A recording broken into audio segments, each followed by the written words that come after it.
وعلى آلك وأصحابك يا سيدي يا حبيب الله. الصلاة والسلام عليك يا سيدي يا رحمة للعالمين. وعلى آلك وأصحابك يا سيدي يا خاتم النبيين. السلام علیکم ورحمۃ اللہ وبرکاتہ. شوال المکرم کا مہینہ ہے. اس مہینہ کی یہ جو تاریخ چل رہی ہے درمیانی 15، یہ وہ تاریخ ہے جس تاریخ میں اسلام کی تاریخ کا دوسرا بڑا غزوہ احد واقع ہوا تھا.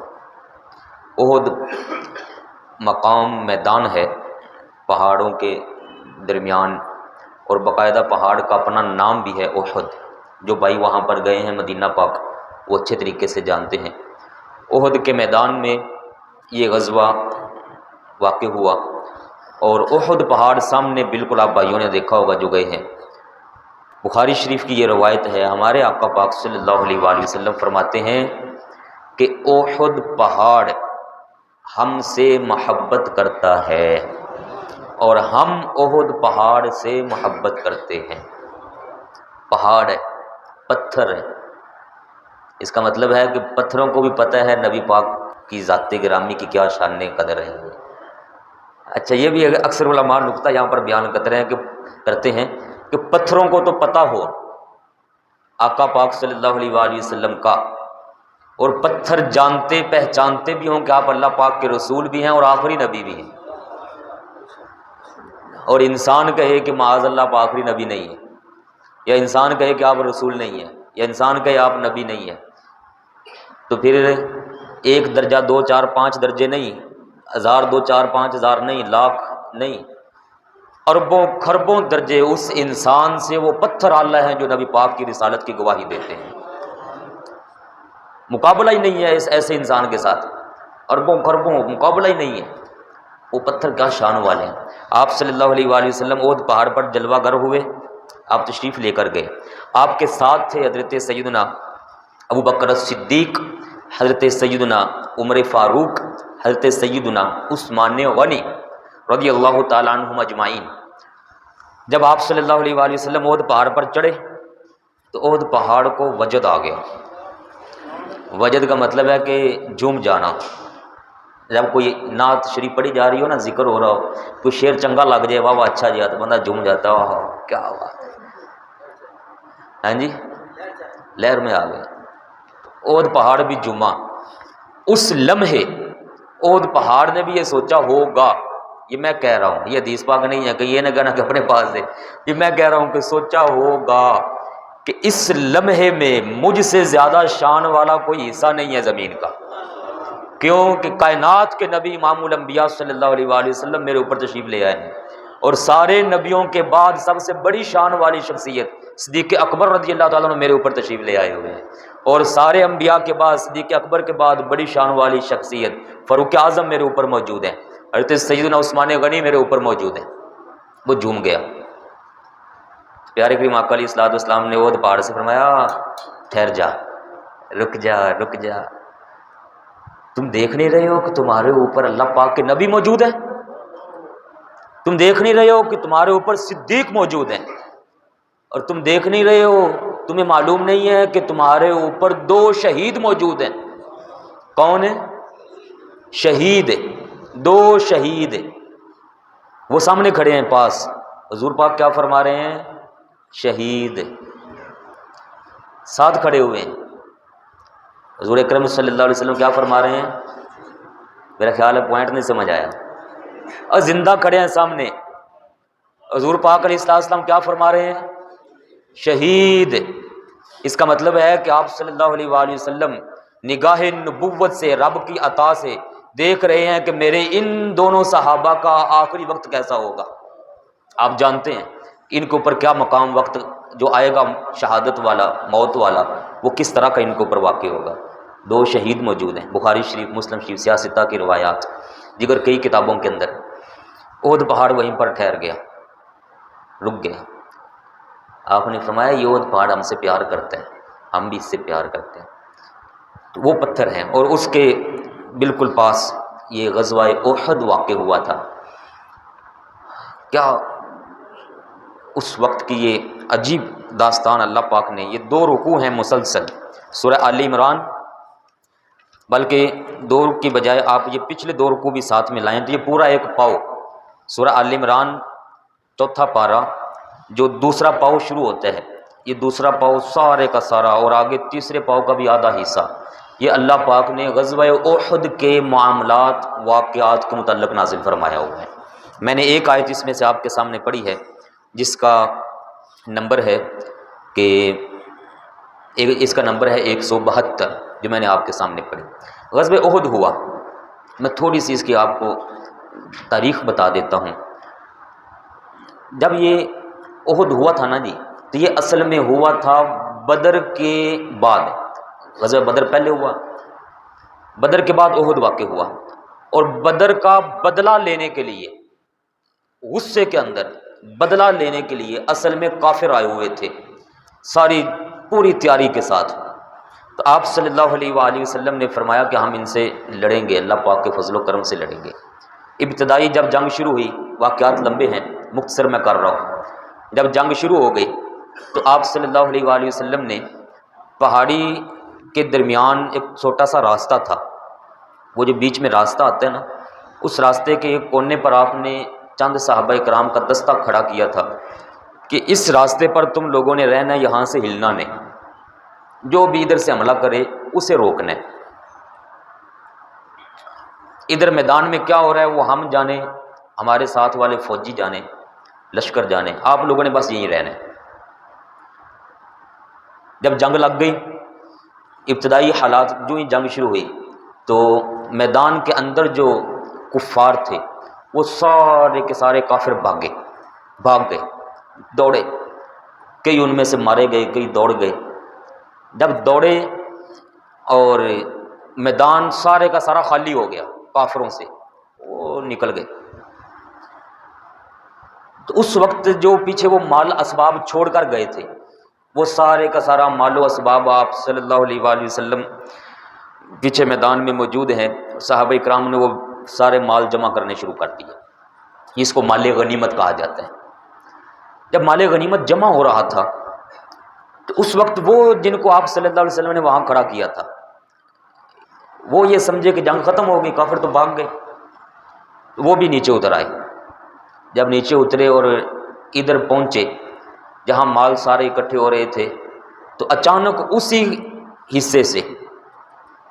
حصے سے حضرت سیدنا خالد بن ولید رضی اللہ تعالیٰ عنہ، نام یاد رکھیے گا، یہ ابھی اس وقت مسلمان نہیں ہوئے تھے، یہ اس وقت کافروں کی طرف سے آئے ہوئے تھے۔ تو غزوہ احد میں سیدنا خالد بن ولید رضی اللہ تعالیٰ عنہ نے جب کبھی اسلام نہیں قبول کیا تھا تو اس حصے سے انہوں نے حملہ کر دیا، اور خالد بن ولید رضی اللہ حملہ کرنے میں تو پیچھے سے بھی مشہور تھے اور آگے بھی مشہور ہے۔ جب وہاں سے حملہ ہوا تو چونکہ تیاری نہیں تھی، اچانک حملہ ہوا تو ایک بار افراتفری مچ گئی، معاملہ گڑبڑ ہو گیا، سارا جنگ کا سارے کا سارا رخ ہی بدل گیا۔ پہلے فتح کی کیفیت تھی اور جب یہ حملہ ہوا تو تیاری اچانک نہ ہونے کی وجہ سے وہ سارا معاملہ ظاہری طور پر مسلمانوں کے خلاف چلا گیا، اس کی وجہ سے پھر شہادتیں بھی ہوئیں۔ اور اسی کشمکش کے اندر حضرت سیدنا امیر حمزہ پیارے نبی پاک صلی اللہ علیہ وآلہ وسلم کے پیارے چچا جان، ان کی بھی شہادت ہوئی۔ اور اس وقت بڑے واقعات ہوئے، اتنے واقعات ہوئے کہ صحابہ کرام علیہ رضوان نے اپنی جانیں دے کر پیارے کریم آقا علیہ الصلوۃ والسلام کا دفاع کیا تھا۔ اور ان کے بارے میں پھر اللہ پاک نے یہ ارشاد فرمایا، میں آپ کو یہ بخاری شریف کی حدیث پاک سنانے لگا ہوں، مسلم شریف کے اندر بھی ہے، بخاری مسلم دونوں کے اندر یہ حدیث پاک ہے۔ حضور اکرم علیہ الصلوۃ والسلام نے فرمایا کہ احد میدان کے اندر میرے جس صحابی کو بھی زخم لگا وہ اسی زخم سمیت میدان حشر میں آئے گا۔ کوئی بندہ یہ نہ کہہ دے بعد میں آنے والے کہ انہوں نے غلطیاں کر دی، ان سے گناہ ہو گئے، انہوں نے یہ کر دیا وہ کر دیا، خبردار کسی نے جملے بول لیتے۔ یہ پچھلی حکومت کے اندر ایک بڑے حاکم نے بھی یہ لفظ بول دیا تھا معاذ اللہ، اور یہاں تک لفظ بول دیا کہ وہ لوٹ مار کرنے کے لیے آ گئے تھے سارے، نعوذ باللہ من ذالک۔ لوٹ مار یہ ڈاکوؤں چوروں کا کام ہوتا ہے، وہاں کوئی لوٹ مار نہیں تھی، وہاں مال غنیمت جو کافر چھوڑ کر بھاگے تھے وہ اکٹھا ہو رہا تھا، جمع ہو رہا تھا، تو سارے آئے اور اچانک بس ادھر سے حملہ ہو گیا، وہ پیچھے کھڑے تھے چھپ کر، بس یہ واقعہ تھا اس میں۔ کسی بندے کے ذہن میں اس میں کوئی نیگیٹو پہلو اپنی سوچ کے لحاظ سے نہیں آنا چاہیے۔ آقا پاک صلی اللہ علیہ وآلہ وسلم فرما رہے ہیں کہ جس صحابی کو جو بھی زخم لگا، فرمایا وہ حشر میں اسی زخم سمیت آئے گا، اور فرمایا وہ زخم اتنا ہی ہوگا جتنا کہ اس کو لگا تھا احد میدان میں، اور پھر فرمایا کہ اس خون سے مشک و عنبر کی خوشبو آتی ہوگی۔ وہ خون پیا پڑا پڑا رہ جائے نا، یہ وقت گزر جائے تو خون ایک اپنی مہک بدل کر بدبو کے اندر تبدیل ہو جاتا ہے۔ فرمایا ایسا نہیں ہوگا، وہ میرے صحابہ کرام رضوان کے جسم کا خون ہے، وہ اسلام کی خاطر نکلے۔ تو فرمایا کہ وہ سارے کا سارا خون ایسا ہوگا کہ اس سے مشک و عنبر کی خوشبو آتی ہوگی، اور فرمایا خون جب وقت گزر جائے تو اپنا رنگ بھی تبدیل کر جاتا ہے، کالا ہو جاتا ہے، سیاہ ہو جاتا ہے۔ تو فرمایا میرے کسی صحابی کا خون کا رنگ بھی تبدیل نہیں ہوا ہوگا، سارا رنگ ویسے کا ویسا ہوگا جیسا کہ نکلتے وقت تھا۔ اور ترمذی اور نسائی کی یہ حدیث پاک ہے کہ انہوں کو جب جب زخم لگے تو آقا پاک صلی اللہ علیہ وسلم فرماتے ہیں میری کسی صحابی کو کوئی تکلیف نہیں ہوئی۔ زخم لگے تو تکلیف ہوتی ہے نا، فرمایا جس شہید کو اللہ پاک کی رضا کی خاطر فی سبیل اللہ جنگ کے اندر زخم لگ جائے تو فرمایا میں اللہ پاک کا رسول فرما رہا ہوں کہ اس شہید کو تکلیف بھی نہیں ہوتی ہے۔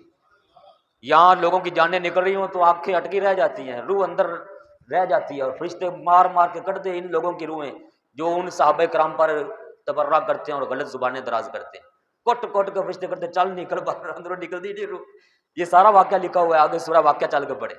اور ان صحابہ کرام جنہوں نے شہادتیں دی، اللہ پاک رسول پاک صلی اللہ علیہ وآلہ وسلم فرماتے ہیں کہ ان کے زخم لگنے پر ان کو بالکل تکلیف نہیں ہوئی۔ بس اتنا ایک روایت میں آتا ہے کہ جیسے چیونٹی کاٹے نا، چیونٹی کاٹے، بعض دفعہ ایسے ہوتا ہے کہ چیونٹی کے کاٹنے جتنی جیسے سوئی لگتی ہے چیونٹی کاٹ اتنا سا محسوس ہوتا ہے اس زخم لگنے کی وجہ سے، جو زخم لگتا ہے، اور اس کے بعد جو اللہ پاک کی بارگاہ میں وہ اپنی جان پیش کرتے ہیں، فرمایا اس کی بالکل تکلیف کوئی نہیں ہے، وہ راحت ہی راحت ہے، سکون ہی سکون ہے۔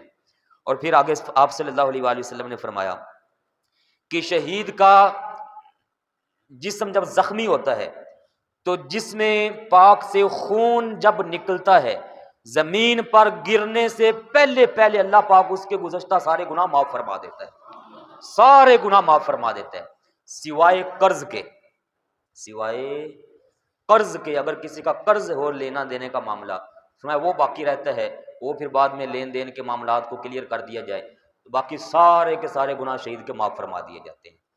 اور ساتھ ہی آپ صلی اللہ علیہ وآلہ وسلم نے فرمایا،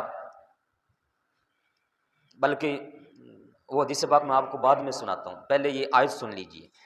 اللہ پاک نے یہ فرمایا وَلَا تَحْسَبَنَّ الَّذِينَ قُتِلُوا فِي سَبِيلِ اللَّهِ أَمْوَاتًا، فرمایا یہ جو احد میں شہید ہو گئے یا اس سے پہلے شہید ہو گئے یا بعد میں شہید ہوں گے میرے راستے کے اندر، فرمایا ان شہیدوں کے بارے کہنا تو دور کی بات، گمان بھی نہیں کرنا کہ یہ مر چکے ہوئے ہیں۔ لا تحسبن، ہرگز گمان مت کرنا، خیال بھی نہ آنے دینا۔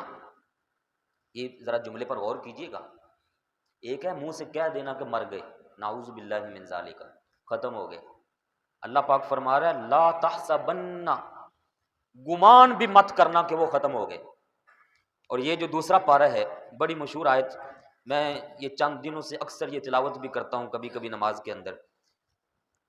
وَلَا تَقُولُوا، اس آیت میں ہے کہنا مت، لِمَن يُقْتَلُ فِي سَبِيلِ اللَّهِ أَمْوَاتٌ، جس کو اللہ پاک کی راہ میں موت آئے اور وہ شہید ہو جائے، اللہ پاک فرماتا ہے اس کو کہنا مت کہ یہ مردہ ہے، مردہ مردہ مت کہو۔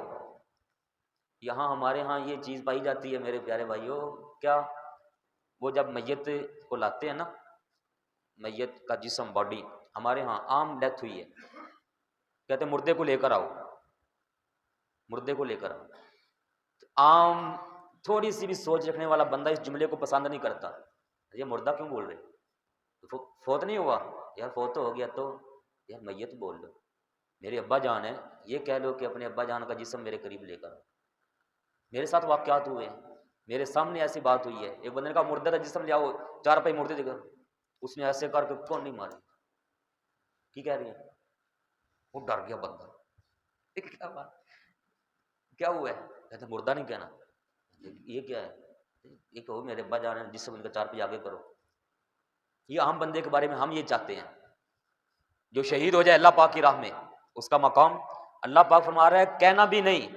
اور یہ جو آیت ہے سورہ آل عمران کی جو میں ابھی آپ کے سامنے پڑھ رہا ہوں، اس میں فرمایا کہ آیت نمبر 169، لا تحسبن، گمان بھی نہیں کرنا کہ یہ مر گئے ختم ہو گئے۔ تو پھر اگر مرے نہیں ہیں، ختم نہیں ہوئے، پھر کیا ہے ان کے ساتھ؟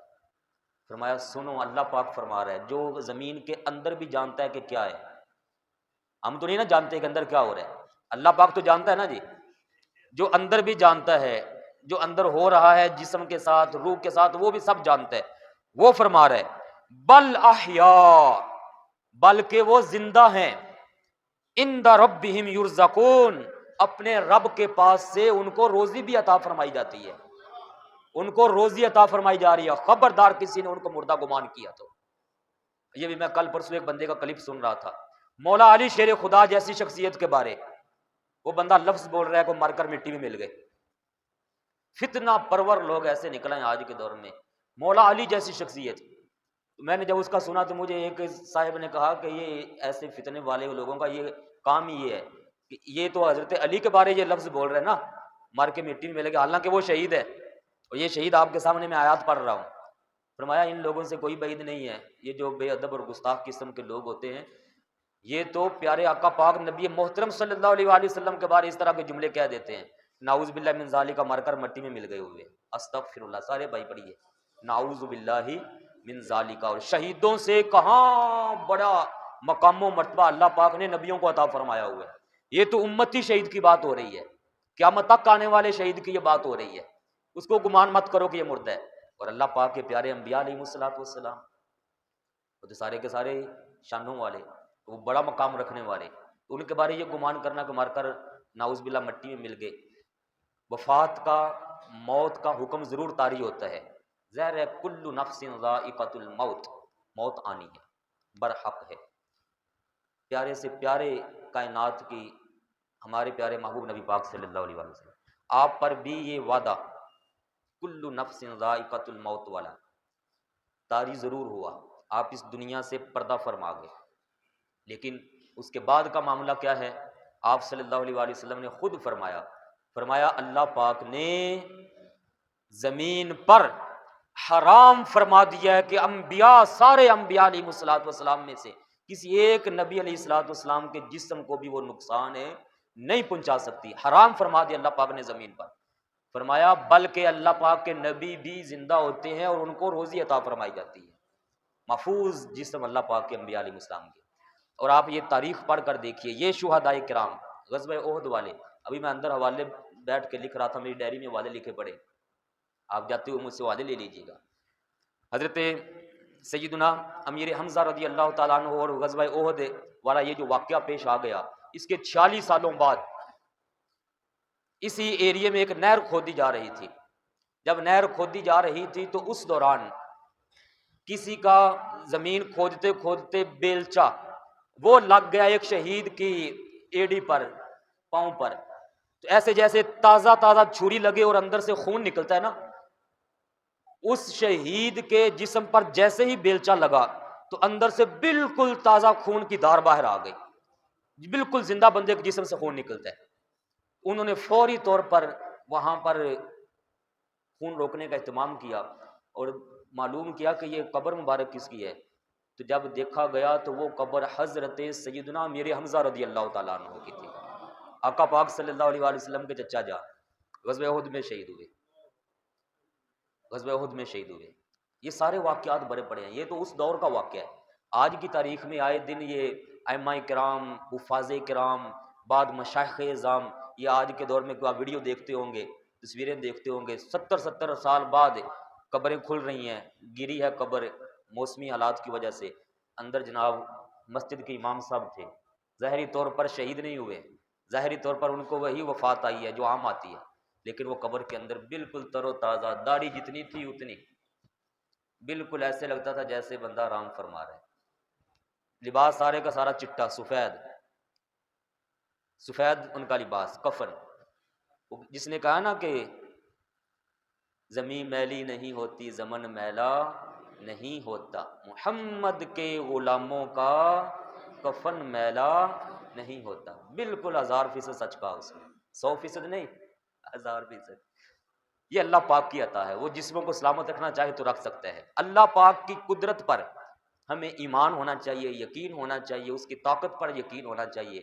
وہ چاہے تو اوپر جسموں کو گال ساڑ دے، اور وہ چاہے تو اوپر بھی سلامت رکھے، وہ چاہے تو زمین کے اندر بھی گال ساڑ دے، اور وہ چاہے تو زمین کے اندر بھی جسموں کو سلامت رکھے۔ یہ اس کے کرم اور اس کے فیصلے ہیں، ہمیں ان پر کسی لحاظ سے بھی کوئی پریشانی نہیں ہونی چاہیے۔ اب یہ آیت سنیے، غزوہ احد ختم ہوا، 70 صحابہ کرام اس میں شہید ہو گئے، میں نے آپ کو ان کا مقام فضیلت سنا دی۔ غزوہ احد کے بعد جب کافر چلے گئے تو ایک جگہ پر گئے، مقام روحہ، وہاں پر جا کر ان کو نا شرمندگی ہوئی کفار کو کہ یار ہم یہ کہاں چھوڑ کر آ گئے، ہمیں واپس جانا چاہیے، لیکن ان پر روب طاری ہوا اور واپس نہ پلٹ سکے۔ لیکن وہاں سے خبر آئی پیچھے حضور پاک علیہ الصلوۃ والسلام کو کہ کافر واپس آنا چاہ رہے ہیں۔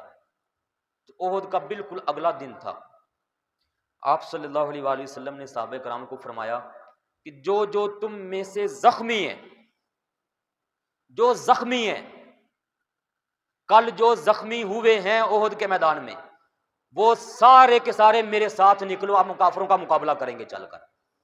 یہ نہیں فرمایا کہ زخمی رہ جاؤ صحیح سلامت آ جاؤ، میں زخمی، نکلو سارے زخمی۔ اور پھر کئیوں نے پٹیاں باندھی ہوئی تھی، کئی ابھی تک مرہم پٹی بھی نہیں کر پائے تھے، کئی بیٹھے ہوئے تھے، کئی آرام کر رہے تھے۔ جب آقا پاک کا حکم ملا کہ حضور پاک علیہ السلام فرما رہے ہیں کہ نکلو سارے کل والے جو زخمی ہو گئے ہو، تو ایک دوسرے کا صحابہ کرام ایک دوسرے کا سہارا لے کر بھی میدان کی طرف چل پڑے، ہم جائیں گے میدان کے اندر۔ کسی نے آ کر کہا کہ کافر بڑی تیاری میں آ رہے ہیں واپس، مت جاؤ۔ اجدہ بندہ، ٹکے جنی اوقات نہیں، استنجے دا طریقہ نہیں آندا، پاکی پلیتی دا پتہ کوئی نہیں، انتہائی غلیظ ترین زبان کھول کر ان پاک ہستیوں کے بارے میں فیصلے کرنے بیٹھ جاتا ہے۔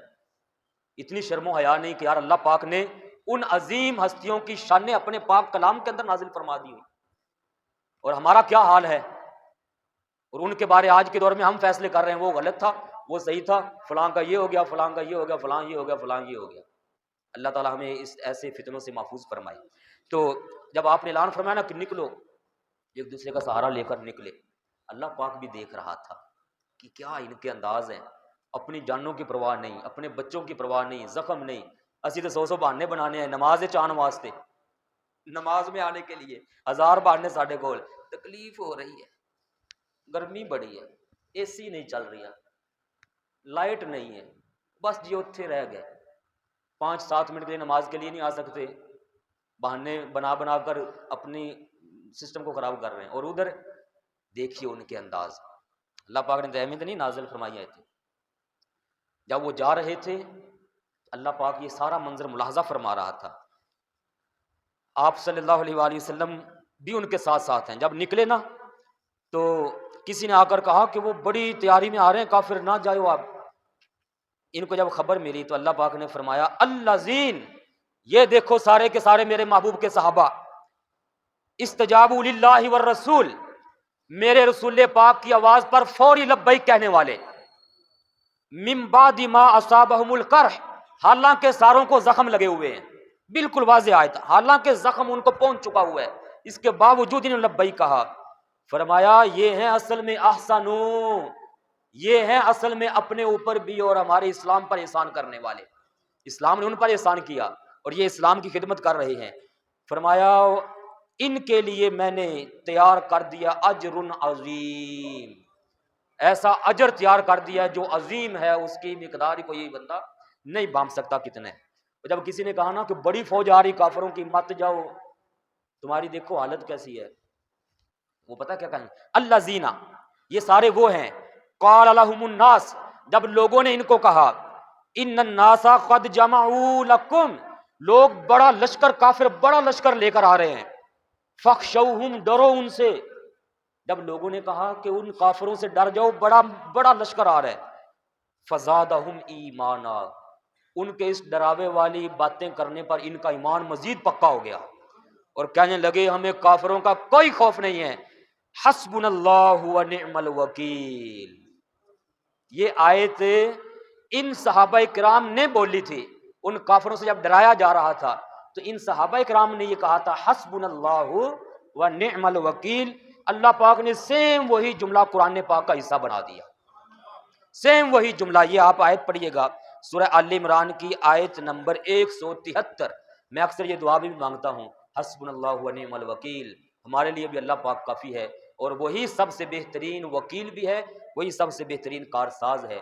یہ ہیں وہ عظیم صحابہ کرام جنہوں نے احد کے میدان میں یہ خوبصورت انداز پیش کیا۔ ظاہری حالات کبھی نیچے کبھی اوپر آتے جاتے رہتے ہوتے ہیں، جنگوں کے اندر بڑے واقعات ہو جاتے ہیں۔ پھر جب یہاں سے یہ جا رہے تھے، سامنے کافروں کو پتہ چلا، ان کو کسی نے دوڑ کر جا کے بتایا، کوئی قافلہ گزر رہا تھا، تو انہوں نے گزرتے گزرتے ان سے پوچھا کہ تم کہاں جا رہے ہو؟ یہ کہنے لگے ہم جنگ کرنے کے لیے آ رہے ہیں۔ کہا کن سے؟ کہا کافروں سے۔ اس حالت میں جنگ کرو گے؟ انہوں نے کہا جا رہے ہیں، دیکھ لو، جنگ کرنے کے لیے جا رہے ہیں۔ وہ قافلے والوں کے دل میں یہ بات آئی، انہوں نے اپنا قافلے کا رخ تیز کیا، گھوڑے دوڑائے، اپنے اونٹ دوڑائے، وہ جا کر آگے ملے کفار کو، کافروں کو جا کر کہنے لگے مت جاؤ، نہ جانا میدان میں، کل پرسوں جو ہو گیا ہو گیا، وہ تو بس ایک تھوڑی سی ان کی توجہ نہیں تھی، اس وجہ سے تم لوگوں نے نقصان پہنچا لیا، ورنہ اب وہ جس حالت میں آ رہے ہیں نا، یا تو وہ خود اپنی جانیں دیں گے یا تمہیں ماریں گے، کیونکہ ان میں سے کوئی بھی اب اس حالت میں ہے ہی نہیں کہ میدان چھوڑ کر پیچھے چلا جائے، یا تو خود اپنی جان دے دیں گے، تمہاری جانیں لے کر جائیں گے، خبردار ہو جاؤ، مت جاؤ۔ سارے کفار پر رعب طاری ہوا، اور کافروں نے اپنے لشکر کا رخ موڑا، اور روکے تب جب واپس مکہ پاک کے اندر پہنچ گئے، ان کی جرت نہیں اسلام کے سامنے آ سکے۔ یہ اسلام والوں کا انداز ہے۔ نکلیں تو صحیح نا، ہم نکلتے ہم ہیں نہیں آج کے دور میں، خبریں بڑی بیان کرتے ہیں، نیوز ٹاک شاک شو بڑے کرتے ہیں، ہوتے ہوتے ہو ایویں ہوتے اگے پیچھے بیاناں وچ کھڑے ہو کے بیان دیتی جاندے بڑے بڑے، کم کر دے کوئی نہیں۔ دعا کریں اللہ پاک ہمیں ان کے انداز اپنانے کی توفیق عطا فرمائے۔ جب بندہ نکل پڑتا ہے، چل پڑتا ہے، تو پھر اللہ پاک مدد کے لیے اپنے فرشتے نازل فرما دیتا ہے۔ اللہ پاک ان عظیم ہستیوں سے ہمیں محبت کی، سچی الفت کی توفیق نصیب فرمائے، اور ہمارے ایمان کی حفاظت فرمائے۔ والسلام علیکم ورحمۃ اللہ وبرکاتہ۔